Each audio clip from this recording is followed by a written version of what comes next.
Hello दोस्तों, स्वागत है आपका अपने चैनल जीएस गुरु अकेडमी पर। दोस्तों कैसे हो आप? उम्मीद करता हूँ बढ़िया होंगे, फर्स्ट क्लास होंगे। दोस्तों आज हमारी मैथ की एसएससी जीडी की जो क्रैश कोर्स की जो क्लास चल रही है, मैथ की रिवीजन क्लासेस, उसकी ये हमारी आज की दूसरी क्लास स्टार्ट होने वाली है। दोस्तों कल हमारी इस पर पहली क्लास हो गई थी, उम्मीद करता हूँ आपने देखी होगी, आपको पसंद आई होगी। तो शुरुआत कर लेते हैं आज की दूसरी क्लास पर, ठीक है। तो आज का पहला क्वेश्चन मैं लगा रहा हूँ आपके लिए, देखिए क्या है। दूसरा क्वेश्चन, पहला क्वेश्चन मैं आपको लगा रहा हूँ यहाँ पे। तो बोला गया है दो संख्याओं का योगफल उनके अंतर के 9 गुने के बराबर है, ठीक है। तो यहाँ पे दो संख्या मान सकते हैं ए और बी, इनका योगफल दिया है जो कि इनके अंतर के 9 गुने के बराबर है। तो अंतर हो जाएगा ए माइनस बी, इनके अंतर के 9 गुने के बराबर। तो रेशो बना सकते हैं ऐसे, ए माइनस बी को मैं इसके नीचे ले आऊँगा तो ये हो जाएगा ए प्लस बी अपॉन में ए माइनस बी, इसके बराबर 9 और इसके नीचे मान सकते हैं 1। तो यहाँ से a प्लस बी की वैल्यू 9 मिलेगी और a माइनस बी की वैल्यू कितनी है दोस्तों? 1। यदि हमें दो संख्याओं का अंतर और योगफल पता हो तो संख्या हम आसानी से निकाल लेंगे। यहाँ से a माइनस बी की वैल्यू 1 है और a प्लस बी की वैल्यू कितनी मान लेंगे? 1। यदि दो संख्याओं का योगफल दिया है और अंतर दिया है तो पहली संख्या यानी बड़ी संख्या कैसे निकालते हैं? इनको जोड़ के इसका आधा करेंगे, 9 और 1 10, तो 10 का आधा 5, और यदि घटा कर आधा करेंगे तो 9 में से 1 घटाए 8 बचेगा, 8 का आधा कितना होगा? 4। तो ए और बी की वैल्यू में यहाँ से मिल गई है। पूछा गया है रेशो, तो रेशो हो जाएगा हमारा 5:4, यानी कि ऑप्शन नंबर ए इस क्वेश्चन का सही आंसर हो जाएगा, ठीक है। चलिए दूसरे क्वेश्चन पे चलते हैं। नेक्स्ट क्वेश्चन क्या है? नेक्स्ट क्वेश्चन देखिए दोस्तों, 6 संख्या दी गई है इसमें, A B C D E F, पहली 5 संख्याओं का औसत, ठीक है, तथा अंतिम 5 संख्याओं के औसत में 26 का अंतर है, या फिर लास्ट वाली 5 संख्याओं का जो औसत है वो पहली 5 संख्याओं से 26 अधिक है। हमें बताना है पहली संख्या और आखिरी संख्या के बीच में अंतर क्या है, यानी ए और एफ का गैप क्या होगा।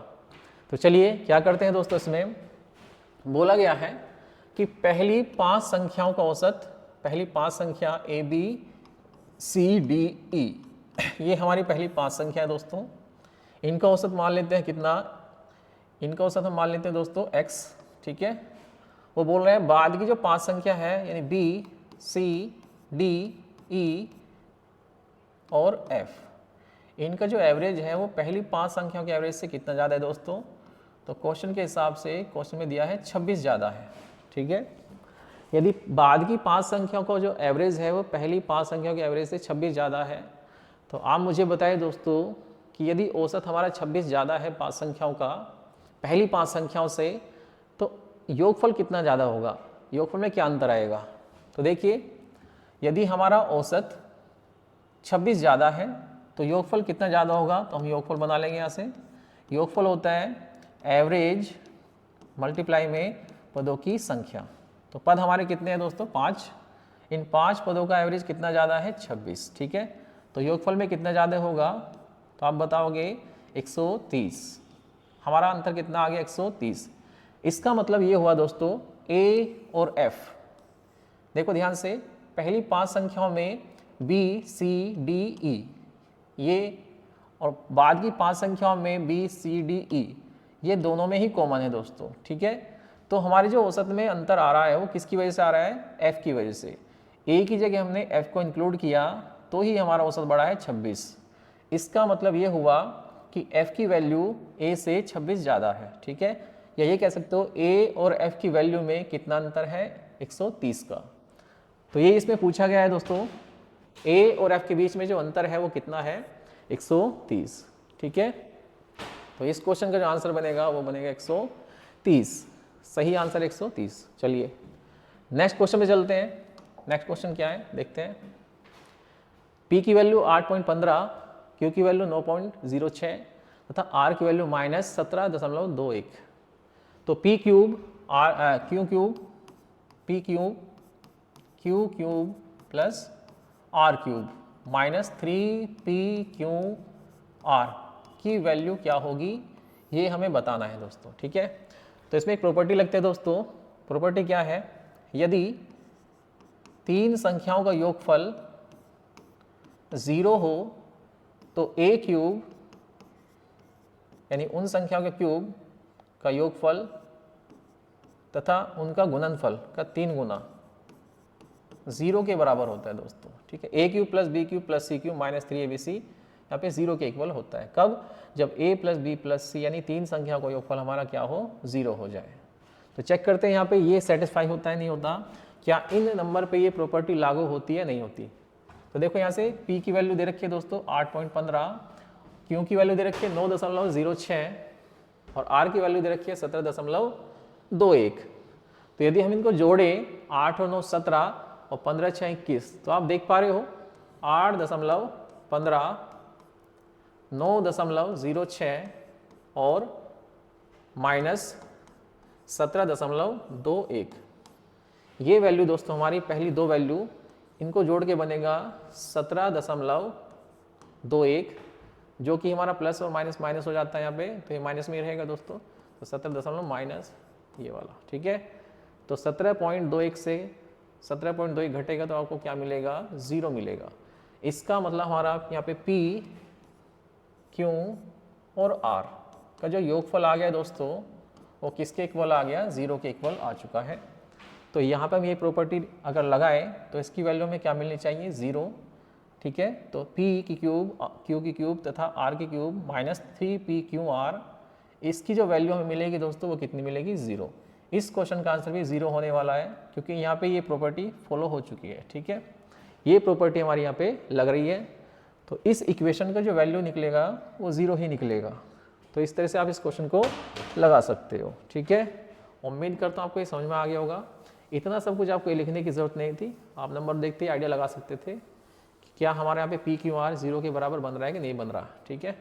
तो देखिए ये 0 बन गया, हमारा 0 बनता है 8.15 और 9.06 को जब जोड़ा जाएगा तो इसकी वैल्यू 17.21 की आएगी, परंतु ये माइनस में है तो ये बनेगी प्लस में, और प्लस से माइनस कट जाता है तो आपको क्या मिलने वाला है, 0 मिलने वाला है। तो इसका सही आंसर हो जाएगा 0। अगला क्वेश्चन देखिए, अगले क्वेश्चन पे चलते हैं दोस्तों। नेक्स्ट क्वेश्चन क्या है, नेक्स्ट क्वेश्चन एलसीएम एचसीएफ क्या है दोस्तों। दो धनात्मक संख्याओं का एलसीएम, दो धनात्मक संख्याओं का एलसीएम उनके एचसीएफ का 13 गुना है। एचसीएफ और एलसीएम का योगफल 252 है। तो उनमें से यदि एक संख्या 54 है, दूसरी संख्या आपसे पूछी गई है। तो जब इस प्रकार का क्वेश्चन आ जाता है दोस्तों तो क्या करते हैं, देखिए यहाँ पे एक तरह से देखे जाए तो आपको एलसीएम एचसीएफ का रेशो दिया होता है, एलसीएम और एचसीएफ का रेशो दिया है। अगर देखा जाए तो एलसीएम एचसीएफ का 13 गुना है। यदि एचसीएफ हमारा 1 है तो एलसीएम कितना होगा दोस्तों, 13, ठीक है। क्वेश्चन में दिया है एचसीएफ और एलसीएम का योगफल, तो यहाँ से हम भी इनका योगफल बना लेते हैं। इनका योगफल कितना आएगा, तो 14 आएगा, और योगफल जाएगा योगफल के बराबर, तो 252, ठीक है। ये हमारा एलसीएम एचसीएफ का योगफल 14 रेशो में, और एक्चुअल में कितना है दोस्तों, 252। तो यहाँ से निकाल लेते हैं, एक की वैल्यू कितनी आती है, तो 14 एकन 14 बचे 11, 14 अट्ठे 112। तो यहाँ से हमें मिला है एक की वैल्यू दोस्तों कितनी मिली है, 18 मिल गई, 14 एकन 14, ठीक है। 25 से तो 11 बचेगा, और साथ में पीछे उतारेंगे 2 तो 112 हो जाएगा, 14 अट्ठे 112। तो इसका मतलब ये हो गया दोस्तों, यहाँ से हमारा एक की वैल्यू कितनी आ गई, 18। तो इसका मतलब ये हो गया हमारा एचसीएफ कितना होगा, 18 होगा, और एलसीएम कितना होगा, एलसीएम हो जाएगा इसका 13 गुना, यानी कि 13 गुना 18, ठीक है। तो यहाँ से हमने एलसीएम और एचसीएफ दोनों निकाल लिए। अब हमें एक संख्या पता है, दूसरी हमें निकालनी है। तो इसकी एक प्रॉपर्टी होती है, दो संख्याओं का गुणनफल दोस्तों उनके एलसीएम तथा एचसीएफ के गुणनफल के बराबर होता है। ये आप जानते होंगे, ये प्रॉपर्टी होती है, फॉर्मूला होता है एलसीएम एचसीएफ के लिए। यदि दो संख्या गुणनफल दिया जाए तो किसके बराबर होगा, उनके एलसीएम और तथा एचसीएफ के गुणनफल के बराबर। अब यहाँ से हमें क्या पता है दोस्तों, हमें संख्या का एलसीएम पता है। एलसीएम हमारा कितना हो जाता है, 18 गुना 13, ये हमारा एलसीएम है, और एचसीएफ कितना है दोस्तों, 18 है। तो एचसीएफ हमारा 18 हो जाएगा। अब इनमें से एक संख्या में पता है दोस्तों, ये संख्या दी गई है 54, और दूसरी संख्या में निकालनी है। तो आप देख पा रहे हो ये सीधा सीधा कट जा रहा है, 18 से काट दिया, 18 × 3 = 54, और 3 से कट जाएगा ये 18 हमारा 6 बार, तो 13 × 6 = 78, यानी बी की वैल्यू कितनी आ गई, तो बी की वैल्यू आ गई 78। तो दूसरी संख्या हमारी इस क्वेश्चन में 78 होगी। ऑप्शन नंबर डी इसका बिल्कुल राइट आंसर हो जाएगा। ठीक है, तो ये सभी क्वेश्चन आपके एसएससी जीडी कांस्टेबल के हैं दोस्तों, जो एग्ज़ाम में पूछे गए हैं, और वही मैं आपके लिए लेके आया हूँ ताकि आपको आने वाले एग्ज़ाम का पैटर्न जो है वो थोड़ा समझ में आ जाए। ठीक है, कि एग्ज़ाम में किस प्रकार के क्वेश्चन पूछे जा रहे हैं। चलिए अगले क्वेश्चन पे चलते हैं। अगला क्वेश्चन क्या है नेक्स्ट क्वेश्चन पे, तो नेक्स्ट क्वेश्चन लैसे और मैसे दिया है इसमें दोस्तों, 90-15 है, दोनों संख्याओं का योगफल दिया है, तो बड़ी संख्या हमसे पूछी गई है। ये क्वेश्चन भी दोस्तों आपके एसएससी जीडी एग्जाम का है। इसमें एलसीएम यानी लैसे और मैसे आपको दिया है 90-15, दोनों संख्याओं का योगफल दिया है 75, बड़ी संख्या में ज्ञात करनी है। तो देख लीजिए क्वेश्चन को, थोड़ा देखिए इसको किस तरह करना है। जब ऐसा क्वेश्चन आपके सामने आ जाए दोस्तों, आपको केवल एलसीएम एचसीएफ दिया जाए और संख्याओं का योगफल दिया जाए या कोई और प्रॉपर्टी कुछ में दी जाए, कुछ और उसमें कंडीशन दे दी जाए, तो संख्या कैसे ज्ञात करते हैं।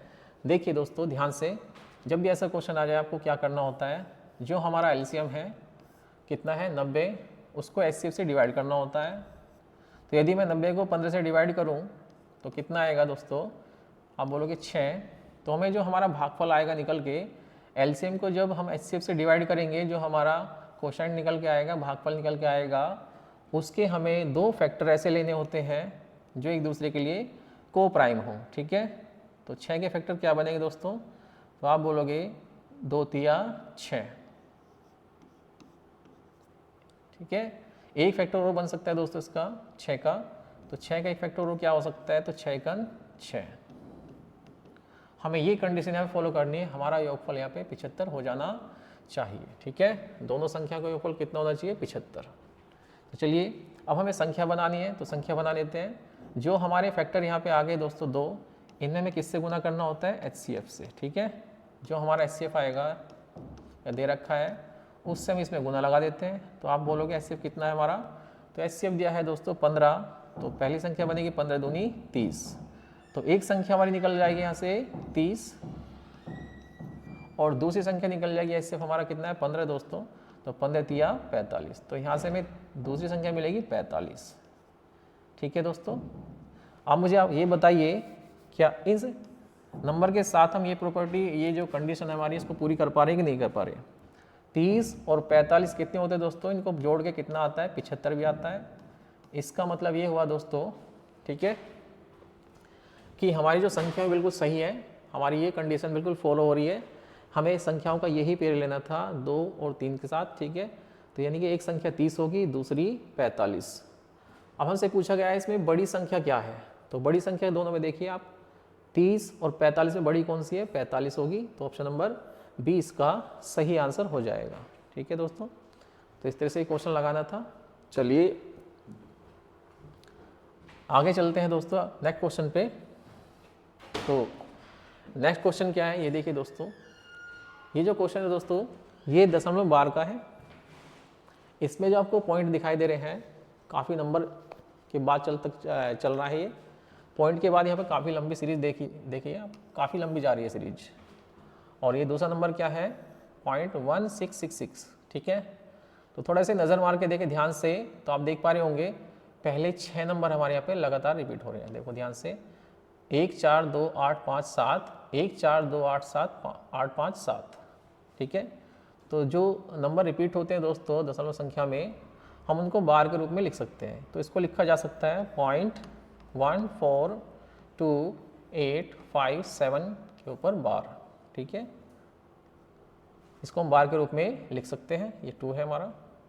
जब बार हटाते तो क्या करते हैं दोस्तों, अगर किसी बार वाले नंबर को, ठीक है, रैकरिंग वाले नंबर को हम फ्रैक्शन में लाते हैं दोस्तों, तो क्या करते हैं, जिन नंबर के ऊपर हमारे बार लगा रहता है, ये रैकरिंग लगा रहता है, तो उनके नीचे हम क्या उतार देते हैं दोस्तों, उतने ही 9 उतार देते हैं। तो यहाँ देखिए 1 2 3 4 5 6, यहाँ पे 6 नंबर के ऊपर क्या है दोस्तों, बार है। तो यहाँ से बार हटाने के लिए क्या करना पड़ेगा आपको, इनको नंबर को ऐसे लिख लेंगे आप ऊपर, और उतने ही 9 नीचे उतार देंगे इनके बटे में। ठीक है, तो यहाँ से इनका ये बार हट जाएगा दोस्तों, इस तरह से हट जाता है।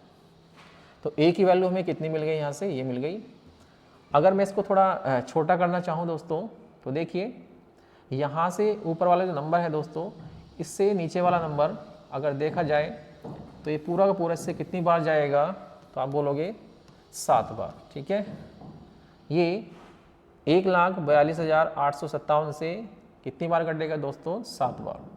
तो ये 1/7 लिखा जा सकता है, ए की वैल्यू 1/7 आ गई। ठीक इसी तरह से हम बी की वैल्यू निकाल सकते हैं दोस्तों। बी की वैल्यू देखिए आपको क्या दे रखी है, बी की वैल्यू दे रखी है आपको यहाँ पे 0.1666। ठीक है, तो ये कितनी बार आ रहा है आपका, ये लगातार बार बार रिपीट हो रहा है, लेकिन एक रिपीट नहीं हो रहा।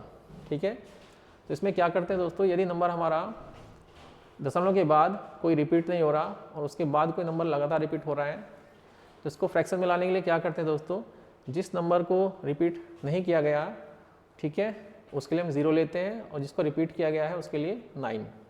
तो पहले हम इसको ऐसे लिखेंगे 0.16 के ऊपर बार, और इसको फ्रैक्शन में लाने के लिए क्या करेंगे, इसको 16 को ऐसे लिख लेंगे आप पूरा नंबर, इसमें से उस नंबर को घटाते हैं जिसके ऊपर बार नहीं है। ठीक है दोस्तों, जिस नंबर के ऊपर बार होता है उसके लिए 9, और जिसके ऊपर बार नहीं होता उसके लिए 0। ठीक है, तो 16 में से जब 15 एक घटेगा तो कितना बचेगा दोस्तों, 15। तो 15/90 हो जाएगा ये। तो यहाँ से हमें b की वैल्यू मिलेगी 1/6। आपसे जो पूछा गया है उसकी वैल्यू हम निकालेंगे, a + b अपॉन में ए बी की वैल्यू हमें निकालनी है। ठीक है, तो a + b हमारा यहाँ पे क्या बनेगा, निकाल लेते हैं 1/7 + 1/6। जब इसे सोल्व करोगे तो आपको मिलेगा ये 6 × 6 + 7 × 7, और नीचे इनका गुणनफल, क्योंकि अभाज्य संख्या एक दूसरे के सहभाज्य हैं, तो 42 हो जाएगा। तो ये हो जाएगा आपका 13/42। अब हमें निकालना ए बी दोस्तों, तो ए बी कितना बनेगा इसका, तो ए बी बनेगा इसका 1/6 गुना 1/7, तो ये हो जाएगा आपका 1/42। अब इनको किस में रखना है दोस्तों, रेशो में रखना है, फ्रैक्शन में रखना है। तो देखिए a + b की वैल्यू कितनी है, 13/42, और a गुना b की वैल्यू कितनी है, तो 1/42। यदि हम इनका यहाँ पे क्या निकालें दोस्तों, यदि हम इनका यहाँ पे रेशो निकालें तो a + b अपॉन ab, अगर मैं इसकी वैल्यू निकालूं तो देखिए a + b की वैल्यू कितनी है हमारी, 13/42, और इसके बटे में ab की वैल्यू कितनी है, तो ab की वैल्यू है 1/42। तो 42 से 42 कट जाता है दोस्तों, और 1 से 13 को डिवाइड करेंगे तो 13 रहेगा। तो इसका जो आंसर होगा वो हो जाएगा ऑप्शन नंबर डी, 13 इस क्वेश्चन का आंसर हो जाएगा। तो ये 12 वाला क्वेश्चन था दोस्तों। 12 में क्या होता है दोस्तों, वही जिस नंबर को हमने बार बार रिपीट किया है उसके लिए हम क्या करते हैं, बार हटाकर उसके नीचे उतने ही 9 उतारते हैं, और जिस नंबर में बार नहीं होता दोस्तों उसके लिए 0 उतार देते हैं। तो इस क्वेश्चन के लिए हमारा जो अप्रोच था ये था। इसका सही आंसर क्या बनेगा दोस्तों, option number D. Next question पे चलते हैं। नेक्स्ट क्वेश्चन क्या है दोस्तों, देखिए नेक्स्ट क्वेश्चन ध्यान से देखिए, ये क्या है, वह छोटी से छोटी संभव संख्या ज्ञात कीजिए जिसे 16, 24, 28 से विभाजित करने पर शेषफल 13, 21 तथा 25 प्राप्त हो। ठीक है दोस्तों, वह सबसे छोटी संख्या में ज्ञात करनी है, जिसे 16, 24, 28 से भाग करें तो कितना बचे, 13, 21 और 25 प्राप्त हो। ठीक है, रिमाइंडर। तो बताइए क्या करेंगे, तो हम करेंगे दोस्तों, क्या करते हैं इसमें, 16, 24 जो हमारे यहाँ पे भाजक है दोस्तों, हम क्या करेंगे, इनका एलसीएम ले लेंगे। तो 16, 24, 28 का जो एलसीएम होगा ये हमें ज्ञात करना है दोस्तों। ठीक है, तो 16, 24, 28 का जो एलसीएम बनेगा वो कितना बनेगा दोस्तों, तो देखिए अगर बात करें इन दोनों के एलसीएम की, तो इन दोनों का एलसीएम बनेगा 48, 24 और 16 का एलसीएम कितना है दोस्तों, 48। अब 48 में ऐसा क्या है जो 28 के पास भी है, तो आप बोलोगे 4, तो बस इसमें 7 से गुना लगा दीजिए आप दोस्तों। तो इसका जो एलसीएम बनेगा वो कितना बनेगा, 7 8 56, तो 7 चौक 28 और 5 33। ठीक है दोस्तों, तो एलसीएम कितना आ गया दोस्तों इन नंबर का, तो आ गया 336। अब बोला गया है रिमाइंडर बचता है क्रम से 13, 21 और 25। यदि इस तरह क्वेश्चन में दोस्तों रिमाइंडर हमारे अलग अलग होते हैं सब, तो हम यहाँ पे क्या करते हैं दोस्तों, भाजक और शेषफल का जो अंतर होता है वो ज़्यादा अधिकतर क्वेश्चन में क्या दिया जाता है, समान ही दिया जाता है। तो 16 13 का अंतर 3 आ गया, 24 और 21 का अंतर 3 आ गया दोस्तों, 28 और 25 का अंतर कितना है, 3। तो जो भी हमारे भाजक और शेषफल का अंतर आता है दोस्तों बराबर आता है, हमें क्या करना होता है, इसे घटा देना होता है। तो इसका जो आंसर मिलेगा आपको वो मिलेगा 333। ठीक है, तो ऐसे क्वेश्चन में क्या करते हैं दोस्तों, दिए गए भाजक का एलसीएम निकाल लेते हैं। एलसीएम निकाल लिया हमने, 336 आ गया, और भाजक और रिमाइंडर का जो अंतर है दोस्तों उसको एलसीएम में से घटा देते हैं, तो हमें मिल जाती है दोस्तों संख्या, वो छोटी से छोटी संख्या 333 है, जिसे 16, 24, 28 और 13 से भाग करने पर 16, 24, 28 से भाग करने पर 13, 21 और 25 रिमाइंडर प्राप्त होंगे। तो इसका सही आंसर हो जाएगा दोस्तों ऑप्शन नंबर डी, यानी कि 333 इस क्वेश्चन का सही आंसर हो जाएगा। चलिए अगले क्वेश्चन पे चलते हैं। नेक्स्ट क्वेश्चन देखिए दोस्तों क्या है, संख्या 3, 4, 2, 6 के में के का मान ज्ञात कीजिए यदि संख्या 6 से विभाज्य है परंतु 5 से विभाज्य नहीं है। 6 से कटती है परंतु 5 से नहीं कटती। 5 से इसको नहीं काटना है दोस्तों, केवल 6 से कटनी चाहिए। तो हमें के का मान कुछ ऐसा सेट करना है यहाँ पे ताकि संख्या हमारी 6 से कटे, 5 से ना कटे, 6 से डिविजिबल हो, 5 से डिविजिबल न हो। तो 5 की डिविजिबिलिटी क्या होती है दोस्तों, 5 से वही नंबर कटता है जिसका लास्ट अंक 0 या 5 हो। ठीक है, तो यहाँ पे ना तो हम के की जगह 5 ले सकते हैं ना ही 0, और ऑप्शन में भी नहीं है। देखिए तो क्या करते हैं दोस्तों, जो ऑप्शन है वो कुछ इस तरह से दे रखे हैं। अब हमें संख्या 6 से डिवाइड करनी है, तो जो संख्या 6 से डिवाइड होगी दोस्तों वो 2 से भी डिवाइड होगी, यानी 2 और 3 दोनों से डिवाइड हो जाएगी। जो नंबर 6 से कटेगा वो 2 और 3 दोनों से कट जाता है। ठीक है, 6, 2 और 3 का गुणनफल होता है दोस्तों, तो जो नंबर 6 से कटेगा वो 2 से भी कटेगा और 3 से भी। अब 2 हमारा क्या है दोस्तों, एक सम संख्या है, तो इससे कोई सम संख्या ही कट सकती है। तो के का मान यहाँ पे 9 तो नहीं हो सकता और 3 भी नहीं हो सकता, तो दो ही मान पॉसिबल है, या तो 4 होगा या फिर 6। अगर मैं यहाँ पे 4 मान लेता हूँ दोस्तों, तो देखते हैं ये नंबर 3 से कट पाता कि नहीं कट पाता। तो 3 से 3 कट गया, 4, 2, 6, 6 कट गया 3 से 6 भी कट जाता है।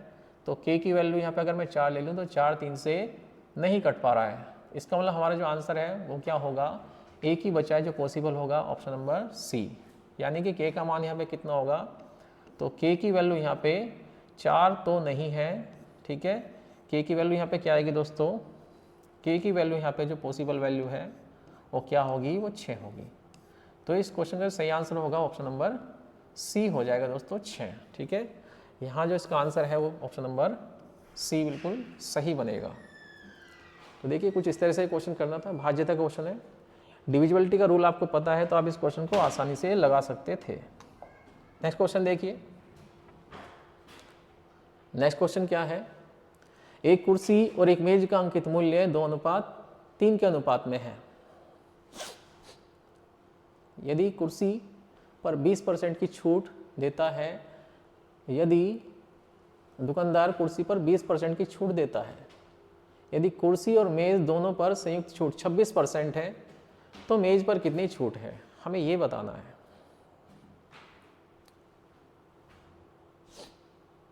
तो क्या करना है दोस्तों, देखिए इसका आसान तरीका क्या होगा, आसान तरीका क्या होगा ताकि हम इसको आसानी से लगा सके एग्जाम में। तो जब ऐसा क्वेश्चन दोस्तों आ जाए तो क्या करते हैं, देखिए रेशो दिया है यहाँ पे 2:3, रेशो दिया है 2:3।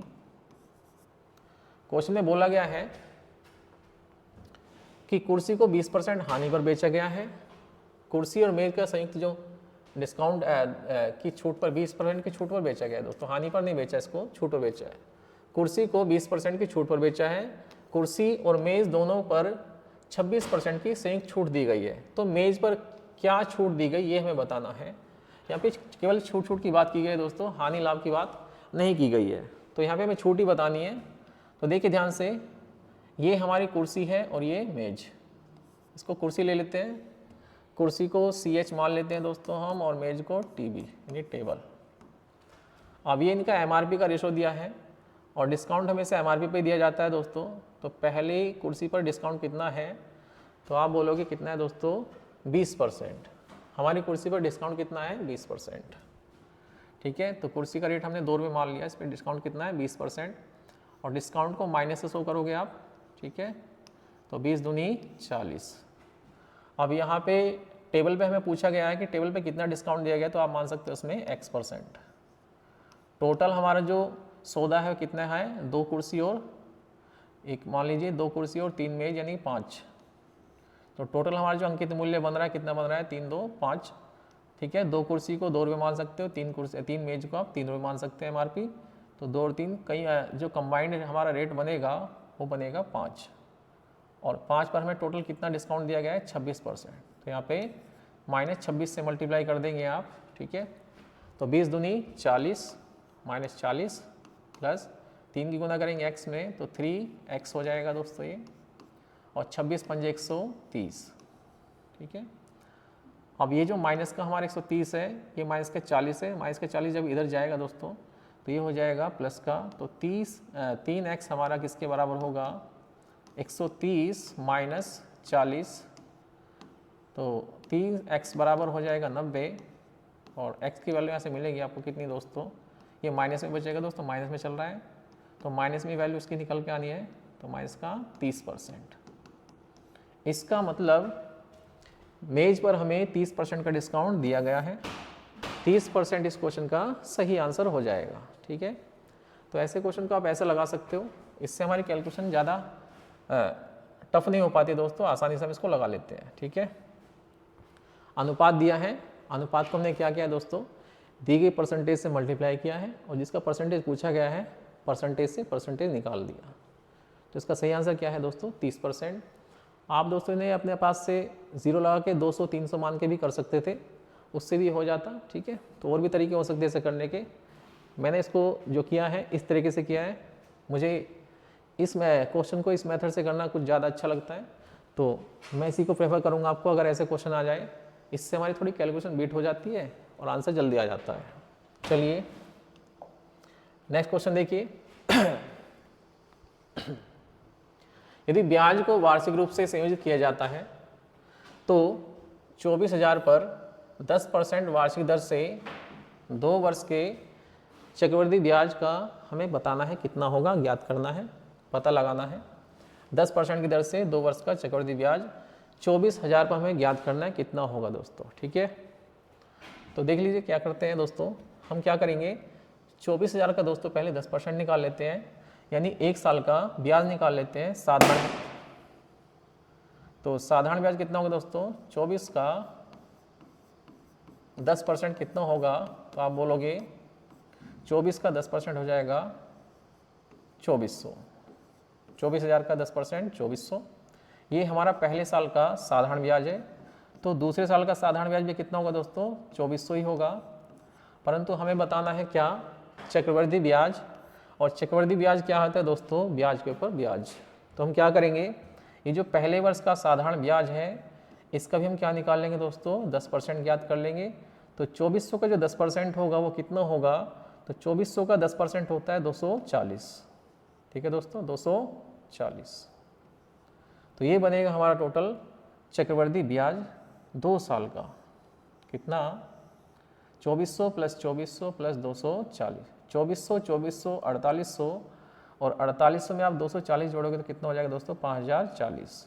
तो 5040 हमारा चक्रवृद्धि ब्याज बनने वाला है। ऑप्शन नंबर सी इसका सही आंसर हो जाएगा। तो कंपाउंड इंटरेस्ट के क्वेश्चन आप इस तरह से लगा सकते हो। ठीक है, साधारण ब्याज का तरीका होता है ये सबसे अच्छा होता है दोस्तों, कैलकुलेशन हमारी क्लियर कट होती है, गलत होने के चांसेस बहुत ही कम होते हैं और क्लियरिटी ज़्यादा होती है। ठीक है, एक्यूरेसी हमारी इसमें ज़्यादा बनी रहती है।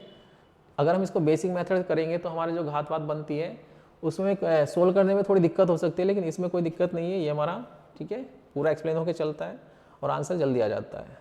तो सिंपल इंटरेस्ट के मेथड से हम इसको आसानी से निकाल सकते हैं। इसका ऑप्शन नंबर सी सही आंसर आ गया 5040। नेक्स्ट क्वेश्चन देखिए, के एल तथा एम क्रम से 15, 20, 27 के अनुपात में राशि निवेश करते हैं। यदि वर्ष के अंत में कुल 10,230 रुपये का लाभ हुआ हो तो के तथा एल के हिस्सों के बीच का अंतर क्या होगा, हमें ये बताना है दोस्तों। देखिए दोस्तों, इसमें एक इम्पोर्टेंट बात यह है कि सबके लिए समय बराबर है। जो व्यापार का समय है, निवेश का समय सबके लिए बराबर है, तो जो इनके लाभ का अनुपात होगा दोस्तों वो इनकी पूंजी के अनुपात के समान ही होगा। लाभ का जो अनुपात होगा वो उनकी पूंजी के अनुपात के समान ही होगा। ठीक है, तो यहाँ से अगर मैं बात करूँगी प्रॉफिट की तो के एल एम का जो प्रॉफिट का रेशो होगा दोस्तों वो कितना होगा, वो होगा 15, 20 और 27। यही इनके लाभ का अनुपात है। हमें यहाँ पे टोटल लाभ दिया है दोस्तों। टोटल लाभ कितना है? टोटल लाभ है 10,230 रुपया। ठीक है, हम यहाँ से टोटल लाभ बना लेते हैं। तीनों का टोटल लाभ कितना बनेगा, तो 15, 20, 35 और 27, 62। यहाँ से हमारा इसको 62 से हम डिवाइड करेंगे दोस्तों। ठीक है, ये टोटल लाभ हमारा 62 हो गया। 62 से हम टोटल लाभ को डिवाइड करेंगे। टोटल लाभ हमारा कितना है, 10,230। तो जब आप इसको 62 से डिवाइड करोगे तो आपको मिलेगा 1 बराबर 165। ठीक है, 62 से हमारा 165 बार जाएगा ये। हमें निकालना है दोस्तों के तथा एल के हिस्सों का अंतर। तो यहाँ से देखो दोस्तों, ये के का हिस्सा है और ये एल का हिस्सा है। इनके बीच का जो अंतर है वो कितना है, वो 5 है। तो हमें 5 की वैल्यू निकालनी है, तो 5 की वैल्यू हो जाएगी 5 से इसमें गुना लगा दोगे आप। 5 पंजे 25, 5 6 30 और 2 32, 5 1 5 और 3 8, तो 825। तो के तथा एल के जो हिस्सों का अंतर है वो कितना है दोस्तों, 825। ऑप्शन नंबर डी इसका सही आंसर हो जाएगा। ठीक है, तो इस तरह से क्वेश्चन करना था ये। अगले क्वेश्चन पे चलते हैं। नेक्स्ट क्वेश्चन देखिए। नेक्स्ट क्वेश्चन क्या होगा, यदि ए और बी मिलकर किसी काम को 15 दिन में पूरा कर सकते हैं। कार्य समय का ये क्वेश्चन है दोस्तों, इसको आप आसानी से लगा सकते हो। कार्य समय लगभग सभी बच्चों का फेवरेट चैप्टर होता है। तो देखिए, पहले आप इसको देखिए, लगा पा रहे नहीं लगा पा रहे, फिर मैं इसको बताता हूँ कैसे करना है। ए और बी मिलकर किसी काम को 15 दिन में करते हैं, ये दिया गया है। बी अकेले से 21 दिन में पूरा करता है। ए अकेले इस काम को कितने दिन में पूरा करेगा? तो इसमें पूछा गया है दोस्तों, ए इस काम को अकेले कितने दिन में पूरा करेगा। तो करना क्या होगा दोस्तों आपको, इसमें पहले काम बना लीजिए आप। वही सिंपल तरीका, काम बनाएंगे, क्षमता बनाएंगे और आंसर निकाल लेंगे। ए और बी करते हैं मिलकर किसी काम को कितने दिन में दोस्तों, 15 दिन में। अकेला बी करता है उसी काम को कितने दिन में, तो ये करता है 21 दिन में। तो काम बना लेते हैं दोस्तों। 15 और 21 का जो एलसीएम आएगा 105 आएगा। 105 काम ए और बी 15 दिन में कर लेते, तो क्षमता कितनी आएगी, 105 की 15 में भाग करेंगे तो कितना आ जाएगा, 7। तो ए और बी की क्षमता कितनी आ गई दोस्तों, 7 आ गई। और 21 दिन में 105 काम होता है, तो एक दिन में कितना होगा, तो बी की क्षमता आ जाएगी 5। तो बी एक दिन में कितना करेगा, 5। 21 दिन में 105 करता है, तो एक दिन में कितना करेगा, 21 पंजे 105 यानी 5। आप क्वेश्चन में आ जाते हैं। ए अकेले इस काम को कितने दिन में करता है दोस्तों, तो जब दोनों करते हैं दोस्तों एक दिन में कितना करते हैं, 7। जबकि बी करता है उसमें अकेला 5। तो बी को चाहे आप कहीं ले जाओ दोस्तों, यदि इसकी क्षमता 5 है तो इसको अकेले काम कराओ या किसी के साथ मिलके काम कराओ, ये अपने हिस्से का उतने ही काम करेगा जितनी इसकी क्षमता है। तो इस 7 में बी की क्षमता भी होगी ए के साथ 5, तो यहाँ से हमें मिल जाएगी ए की क्षमता। तो ए बताइए कितना काम करेगा, दोनों एक दिन में 7 करते हैं, उसमें बी अकेला 5 करता है, तो ए कितना करेगा, ए की क्षमता 2 हो जाएगी दोस्तों। ठीक है, तो आप मुझे बताइए, अगर ए एक दिन में 2 काम करता है तो 105 काम करने में से कितना समय लगेगा, तो 105 काम करने में से 2 से डिवाइड कर दीजिए। ठीक है, 2 पंजे 10, 2 दूनी 4, यानी कि 52 से ही 1/2 दिन इसको लग जाएंगे। ठीक है, ये इसका सही आंसर है। ऑप्शन नंबर बी इसका बिल्कुल सही आंसर हो जाएगा। 52 से ही 1/2 दिन। ठीक है, तो कार्य समय का एक क्वेश्चन है आपका, ये एसएससी सीएचएस में पूछा गया है दोस्तों 2023 में। नेक्स्ट क्वेश्चन देखिए।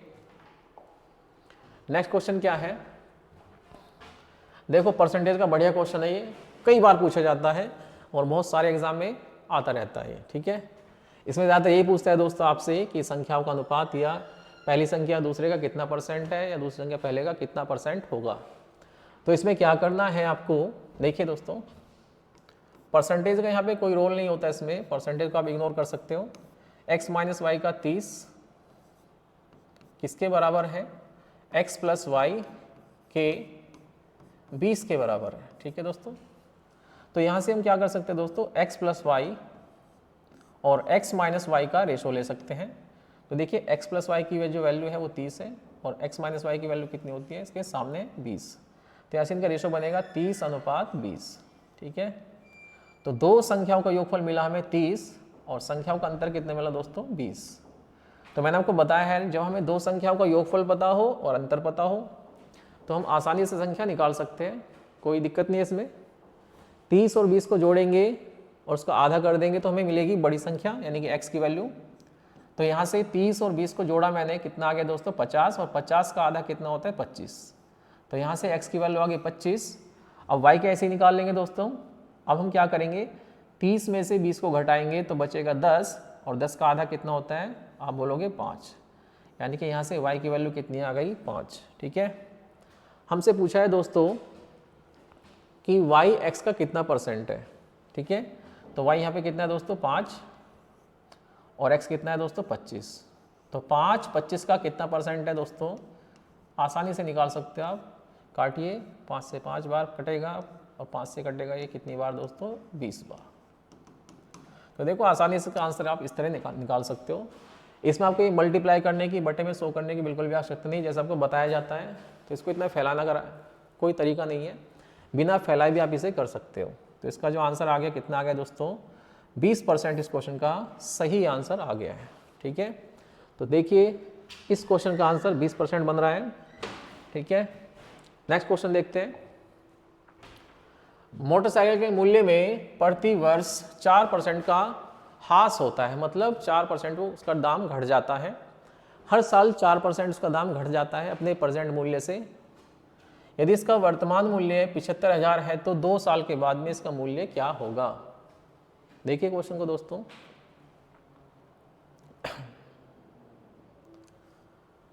इसका मूल्य बताना है हमें, तो मूल्य क्या होगा इसका 2 साल के बाद। ठीक है, तो प्रेजेंट में मूल्य क्या है दोस्तों, 75,000 इसका प्रेजेंट मूल्य है और हर साल दोस्तों ये 4% घट जाता है। तो 4% की वैल्यू क्या होती है दोस्तों, 4% का फ्रैक्शन अगर मैं लूँ तो 1/25 होता है, यानी 25 पर 1 घट जाता है। तो ये हर साल 25 से 1 घटकर कितना रह जाता है, 24। ठीक है, हम ये मान सकते हैं। और बात 2 साल की है तो 2 साल में एक बार इसको और कर लेंगे सही। अगले साल भी ये 25 से 24 रह जाएगा, 1 घटकर। ठीक है, तो इसकी जो नेट वैल्यू हमें मिलेगी, इसको सोल्व करने के बाद देखते हैं क्या मिलती है। तो दोस्तों 25 से काटो आप इसे, 25 या 75। ठीक है, 3000 आ जाएगा और 3000 को 25 से फिर से काटेंगे आप तो कितनी बार कटेगा दोस्तों ये, तो ये कटेगा आपको 25 से 25 बचेगा 5, 25 दूनी 50। ठीक है दोस्तों, 25 से मैंने इसको काटा तो 25 से 25 50, 5 बचेगा आपका 25 दूनी 50, 120। तो 120 मुझे यहाँ से मिल गया दोस्तों। 120 गुना 24 गुना 24, तो 24 का 24 में गुना करते तो 576 आएगा आपका। 576 में बस आपको किसकी गुना करनी है दोस्तों, 120 की नहीं करनी, 12 की करनी है। तो 12 6 72, 12 7 84। ठीक है दोस्तों, 12 6 72 हासिल लगे 7, 12 7 84, 84 और 7 दोस्तों कितने होते हैं, 84, 7 होते हैं 91, 91 का 1 का आ गया, 0 पीछे लगा दीजिए आप। ठीक है, और 12 पंजे 60, 60 और 9 दोस्तों कितने होते हैं, 69। तो 69,120 इस मोटरसाइकिल का 2 साल के बाद मूल्य रह जाएगा। ऑप्शन नंबर सी इसका सही आंसर हो जाएगा।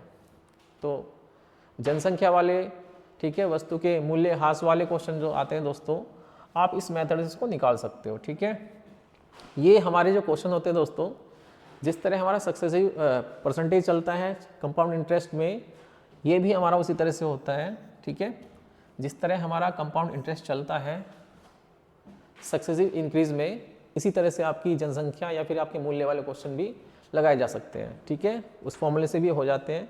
नेक्स्ट क्वेश्चन पे आते हैं। नेक्स्ट क्वेश्चन क्या है, एक नाव धारा की दिशा में एक निश्चित दूरी को तय करती है, इसमें से 2 घंटे का समय लगता है दोस्तों, लेकिन धारा के विपरीत दिशा में समान दूरी तय करने में इसे 3 से ही 1/4 घंटे का समय लगता है। यदि धारा की चाल 5 किलोमीटर प्रति घंटा है तो शांत जल में नाविक की चाल ज्ञात कीजिए। तो इसमें क्वेश्चन में क्या करना है दोस्तों, शांत जल में नाविक की चाल या तो आप x मान लीजिए, नाव को बोट मान लीजिए आप, तो बोट का मतलब b से प्रेजेंट कर लेंगे आप इसको। मैंने शांत जल में नाविक की चाल b मान ली, ठीक है दोस्तों। जब ये नाव धारा की दिशा में चलेगी दोस्तों, तो धारा की दिशा में जब नाव बहती है तो उसके साथ साथ धारा का वेग भी जुड़ जाता है दोस्तों। तो जब नाव धारा की दिशा में चलती है एक निश्चित दूरी में, तो उसे 2 घंटे का समय लगता है, ठीक है दोस्तों। तो यहाँ पे जब ये धारा की दिशा में गई होगी दोस्तों, तो यहाँ पे इसकी जो सापेक्ष चाल बनी होगी कितनी बनी होगी, नाव की चाल प्लस धारा की चाल। धारा की चाल यहाँ पे कितनी दे रखी है दोस्तों, धारा की चाल यहाँ पे हमें कितनी दे रखी है दोस्तों, धारा की चाल 5 किलोमीटर प्रति घंटा दे रखी है, ठीक है। तो जब इसने धारा की दिशा में एक निश्चित दूरी तय की तो इसे कितना समय लगा दोस्तों, 2 घंटे का। उस दूरी का हमें पता नहीं है तो हम दूरी को फिक्स कर लेते हैं। दूरी बराबर होता है चाल गुना समय। डिस्टेंस बराबर क्या होता है दोस्तों, स्पीड इनटू टाइम, ठीक है। तो यहाँ पे हमें दूरी का नहीं पता दोस्तों, तो हम दूरी को फिक्स करके इस क्वेश्चन को आसानी से लगा सकते हैं। तो धारा की दिशा में चाल क्या होगी दोस्तों उसकी, b+5, और समय कितना लगा उसको, 2 घंटे। तो यहाँ से इसने 2 घंटे में कितनी दूरी तय करी होगी, तो इसकी दूरी आ गई, ठीक है। और यही दूरी दोस्तों उसने वापस धारा की दिशा में आने में तय की होगी। तो जाने की दूरी और आने की दूरी यहाँ पे बराबर है दोस्तों, तो यहाँ पे दूरी को हमने फिक्स कर लिया है। उसी हिसाब से क्वेश्चन चलेगा अब आगे। जब ये धारा के अपोजिट वापस आया दोस्तों, तो इसे कितना समय लगा, तो देखिए समय कितना लगा, 3 से 1/4 घंटे, यानी 4 × 12 13/4 घंटे। जब कोई नाव धारा के अपोजिट चलती है दोस्तों, तो सापेक्ष चाल यहाँ पे क्या हो जाएगी, माइनस, यानी b-5, ठीक है। नाव की चाल में से धारा का वेग घट जाता है यदि नाव धारा के अपोजिट चलती है तो यहाँ पे धारा के विपरीत नाव की स्पीड क्या रहेगी, b-5, और समय कितना लग रहा है दोस्तों, 13/4, ठीक है। तो यहाँ से हमें क्या निकालना है दोस्तों, b की वैल्यू निकाल लिया, यानी नाव की चाल निकालनी है शांत जल में। तो सोल्व कर लेते हैं इसको, 2 से इसमें गुना लगाएंगे आप, तो 2b, 2 पंजे 10, 13 से इसमें गुना करेंगे 13b, और 13 पंजे 65, माइनस के 65, ठीक है दोस्तों। अब इसके बटे में 4 है दोस्तों, तो 4 इसके बटे में, पूरे के बटे में ले लेते हैं आप। 4 यहाँ भी आएगा, यहाँ भी आएगा, तो 4 से इसमें गुना लगा लिए, 4 दूनी 8, 8 भी हो जाएगा, 4 × 40, तो 40, और बराबर किसके चल रहा है दोस्तों, 13b - 65 के। अब b को b की तरफ ले जाते हैं, 8 जाएगा 13 की तरफ, तो माइनस के कितना बचेगा दोस्तों, प्लस का कितना बचेगा, 5b, 65 में आपका 40 जुड़ जाएगा दोस्तों, कितना हो जाएगा, 105, तो 105 बनेगा आपका। अब 5 से जब इसको डिवाइड करोगे दोस्तों, तो मिलेगा आपको 21, यानी धारा का नाव की जो चाल होगी शांत जल में वो हो जाएगी 21, ठीक है। ऑप्शन नंबर ए इसका सही आंसर होगा, ठीक है। तो शांत जल में नाव की चाल कितनी आ गई, 21। चलते हैं। तो दोस्तों ये हमारे आज के क्वेश्चन थे, कुछ 16 क्वेश्चन मैंने कराए आपको आज। तो उम्मीद करता हूँ आपको क्लास पसंद आई होगी, ठीक है। अगर क्लास आपको पसंद आती है दोस्तों, तो वीडियो को जो लाइक करना ना भूलें। आपकी जो भी क्वेरी है कमेंट सेक्शन में कमेंट कर सकते हो, ठीक है। और ये हमारी आज की सेकंड क्लास खत्म हो गई, जो एसएससी जीडी के रिवीजन कोर्स में चल रही है। तो इसमें आपके मैंने जितने भी क्वेश्चन लिए हैं सब आपके ये एग्ज़ाम के पॉइंट ऑफ व्यू से सभी इंपॉर्टेंट थे। तो आप इसी तरह से हमारे साथ बने रहिए, ठीक है। जब तक आपका एग्ज़ाम नहीं होता तब तक आपका हम ये सारा कोर्स इसी तरह से समाप्त कर देंगे, ठीक है। तो ये थे हमारे आज के टोटल सारे क्वेश्चन जो मैंने आपको कराए हैं। यदि आपको कोई क्वेश्चन समझ में ना आए तो आप कमेंट सेक्शन में उसका आंसर मुझसे दोबारा से पूछ सकते हो, ठीक है, बिना किसी प्रॉब्लम के। हम आपको पूरी कोशिश करेंगे आपका डाउट दूर करने की। तो थैंक यू आज के लिए इतना।